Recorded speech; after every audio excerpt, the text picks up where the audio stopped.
ఆయన తన వాక్కును పంపి వారిని బాగు చేసెను. ఆయన వారు పడిన గుంటలో నుండి వారిని విడిపించెను. కీర్తనలు 107 అధ్యాయము 20 వచనము. దేవుని వాక్కులో ఎంతో శక్తి ఉంది. ఆయన తన వాక్కు ద్వారా ఈ సర్వ సృష్టిని కలుగజేసిన దేవుడు. తన వాక్కును పంపి నిన్ను బాగు చేయు దేవుడు. నిన్ను స్వస్థపరచు యెహోవా. యెహోవా నా దేవా, నేను నీకు మొరపెట్టగా నీవు నన్ను స్వస్థపరిచితివి. కీర్తనలు 30 అధ్యాయము 2 వచనము. అవును, మనము దేవునికి మొరపెడితే ఆయన తన వాక్కును పంపి నిన్ను బాగు చేస్తాడు.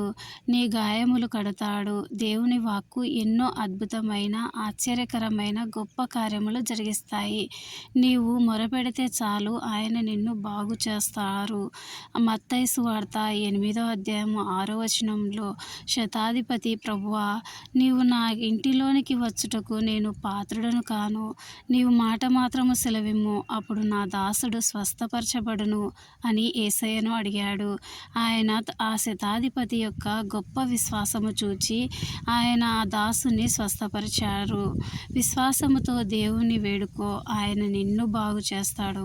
హిజ్కియా కూడా మరణకరమైన రోగంతో ఎంతగానో బాధపడుతున్నాడు. ఒకరోజు దేవుని తట్టు తిరిగి కన్నీటితో ప్రార్థించాడు. దేవుడు అతన్ని కన్నీటిని చూశాడు. తన వాక్కును పంపి అతనిని స్వస్థపరిచాడు. అతని ఆయుష్ను పొడిగించాడు. ఎన్నో సంవత్సరాల నుండి అనారోగ్యంతో బాధపడుతున్నావా? ఇంకెప్పుడు నేను బాగుపడతాను, స్వస్థత పొందుకుంటాను అనుకుంటున్నావా? దేవుని యందు నిరీక్షణ కోల్పోయి చనిపోతే మేలు అనుకుంటున్నావా? నీ ఆలోచనలు అన్నీ విడిచిపెట్టి దేవుని వైపు చూడు. దేవునికి సమస్తము సాధ్యమే. చనిపోయిన లాజరును తన వాక్కు చేత తిరిగి బ్రతికించిన దేవుడు నిన్ను కూడా ఆయన స్వస్థపరుస్తాడు. ఆమేన్.